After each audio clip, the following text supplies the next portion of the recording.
नमस्कार दोस्तों। मैं आज तालिबान एंगल को एक नए दृष्टिकोण से आपके सामने प्रेजेंट करना चाहता हूं। दोस्तों, क्या आप लोगों ने ये सोचा कभी कि कैसे और क्यों तालिबान को डायरेक्टली और इनडायरेक्टली हर एक महाशक्ति ने सपोर्ट किया, जिसमें से कि मेन तीनों महाशक्तियां आज की डेट में चाइना, रशिया, अमेरिका, इन तीनों ने डायरेक्टली और इनडायरेक्टली तालिबान को सत्ता में आने की मदद की है। क्या आप समझ सकते हैं क्यों?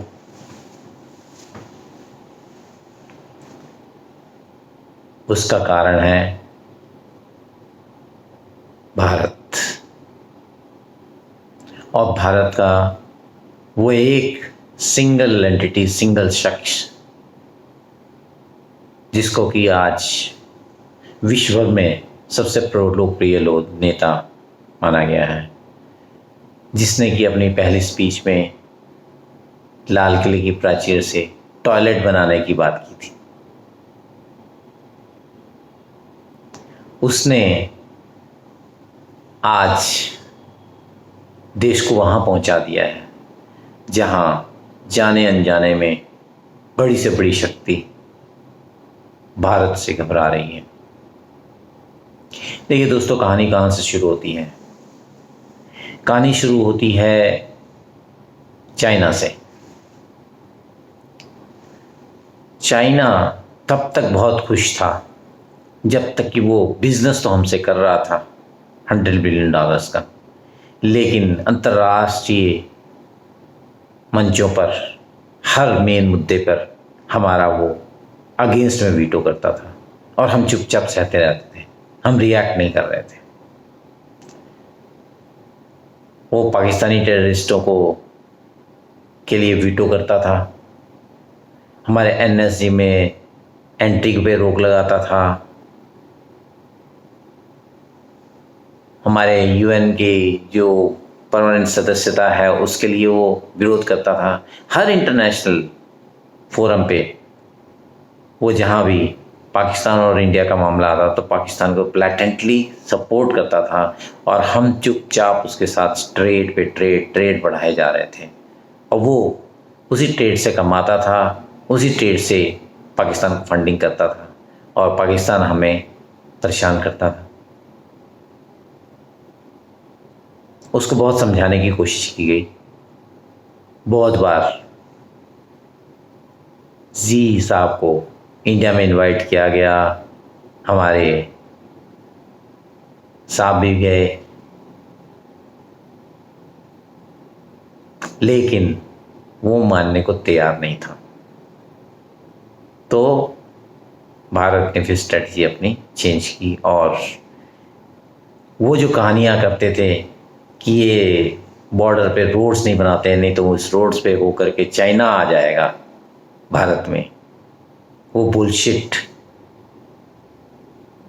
उसको किनारे रखा गया और इंफ्रास्ट्रक्चर पे काम करना शुरू हुआ, जो कि चाइना को पसंद नहीं आया। तो चाइना तो आस्ते आस्ते दूर होता गया, अधूरा होता जाएगा तब तक जब तक उसको रियलाइजेशन नहीं होगा, और मुझे लगता है वो रियलाइजेशन अभी और काफ़ी समय तक नहीं होने वाला। उसको ये समझ में नहीं आ रही कि भारत अब बदल चुका है। तो चाइना का तालिबान को सपोर्ट, और उसका अपना स्ट्रेटेजिक इंटरेस्ट भी है, उसकी वन बेल्ट वन रोड का जो सीपैक जो उसका हिस्सा है उसको आगे एक्सटेंड करना है। ही नीडेड अ स्टेबिलिटी, क्योंकि यहाँ स्टेबल वो ये सोच रहा है कि तालिबान अगर वहाँ आएंगे तो वो इधर जो इसके अगेंस्ट में जो एक्टिविटीज़ होती हैं उनको वो वहाँ से काउंटर करेगा या वहाँ से दबाएगा। चाइना का तो ये इंटरेस्ट है।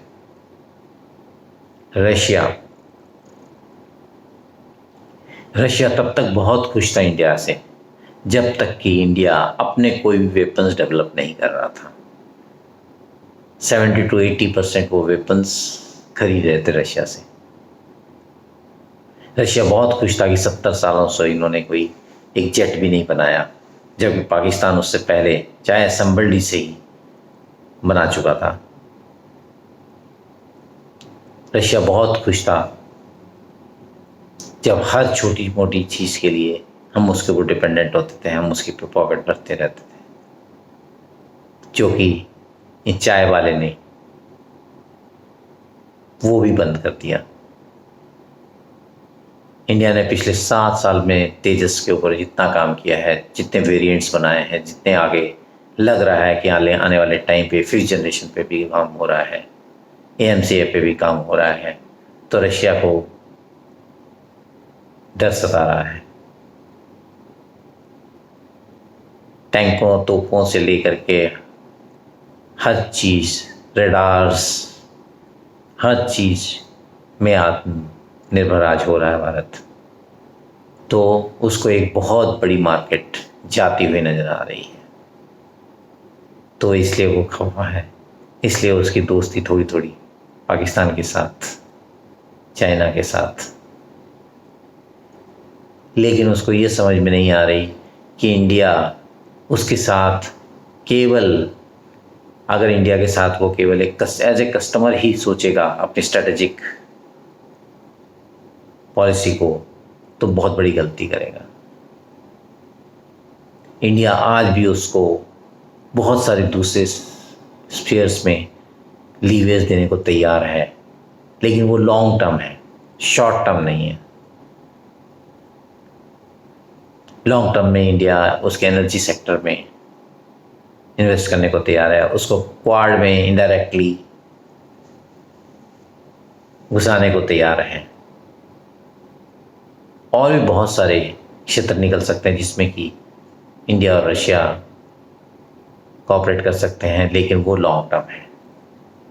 तो इसलिए इंडिया को थोड़ा सबक सिखाने के लिए इधर तालिबान को सपोर्ट आया है। अमेरिका की भी वही बात है, उसको ये लगता है कि ये चाय वाला क्या क्या कर रहा है, कैसे इतना जबरदस्त चेंज ये ला पा रहा है। ये कल तक जो हर बात के लिए हमारी तरफ ताकते थे, ये आज कैसे अपने डिसीजन ले रहे हैं। इनको मैं लॉकहीड मार्टिन से अलग अलग वेरिएंट्स इनको बता रहा हूँ, इतने सस्ते में भी दे रहा हूँ, इतने कॉम्प्रोमाइज़ कर रहा हूँ, इनके लिए कस्टमाइज़ कर रहा हूँ एयर वारफेयर को। इनकी जो 111 112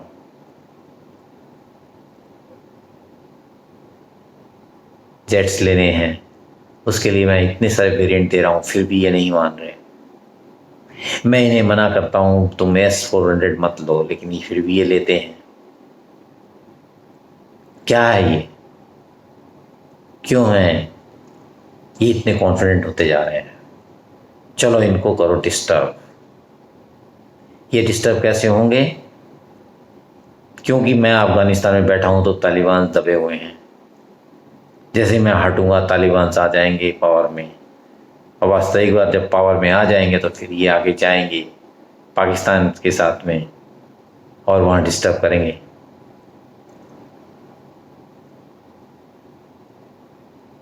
या अगर मैं वहाँ पर हूँ तो इससे इंडिया को फ़ायदा हो रहा है, शांति है वहाँ पर, तो इंडिया भी उसमें कंट्रीब्यूट करे। यह इंडिया अपने सैनिक भेजे वहाँ पर, जैसे मैंने अपने भेजे हुए हैं, लेकिन इंडिया ने सब कुछ नहीं किया।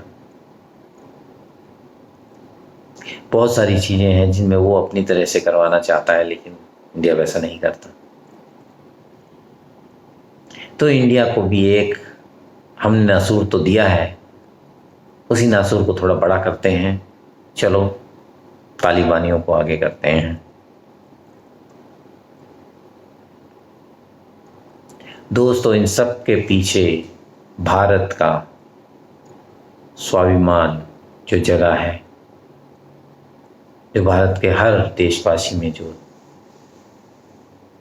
अपने पुरातन, अपने प्राचीन परंपरा, अपने प्राचीन वैभव को जो वो याद करके उसमें जो आत्मसम्मान आया है, इन सब के पीछे वही है।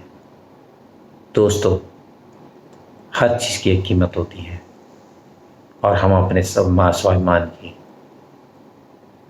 हमारे वो गौरव को दोबारा लाने की जो कोशिश है, उसकी ये कीमत अदा कर रहे हैं, तो अदा तो करनी ही पड़ेगी। लेकिन अब क्या हुआ? अब जैसे ही वो निकले, जो वो चाह रहे थे वैसा नहीं हुआ। सब कुछ जैसा प्लान्ड होता है वैसा नहीं होता है। आज अमेरिका, रशिया के हाथ पैर फूल गए हैं। उनको पता है कि उन्होंने एक मॉन्स्टर को जन्म दे दिया है, हवा दे दी है, उसको कंट्रोल करना बहुत ज़रूरी है। तो इसलिए अब वो भारत के ही पीछे आ रहे हैं और अब यहाँ से आगे की वॉर जो होगी, स्ट्रेटजी जो होगी, उसमें भारत, जो कि पहले एक ज़ीरो प्लेयर था, अब एक अहम प्लेयर बनकर उभरेगा। जैसे कहते हैं ना, ये हर विपदा में एक स्वर्णिम अवसर छुपा होता है। तो आज भारत को वो अवसर मिला है जिसमें कि वो पूरे वर्ल्ड को ये दिखला सकता है कि किस तरह से आतंकवाद का, एक्सट्रीम का सामना किया जा सकता है। अभी तो मुझे लगता है दोस्तों, ये थोड़ा और लंबा चलेगा गेम, और वो गेम इस तरह से होगा कि पंजशीर के लड़ाकों को भी सपोर्ट मिलेगी, उन्हें मरने नहीं दिया जाएगा, उनको इक्विवेलेंट रखा जाएगा फॉर ऑब्वियस रीजंस। और चाइना को अभी अगले 5-10 साल खूब इन्वेस्ट करने दिया जाएगा। अमेरिका ने अपना पैसा लुटाया है, चलो थोड़ा चाइनीज़ पैसे को भी लुटवाते हैं। नमस्कार।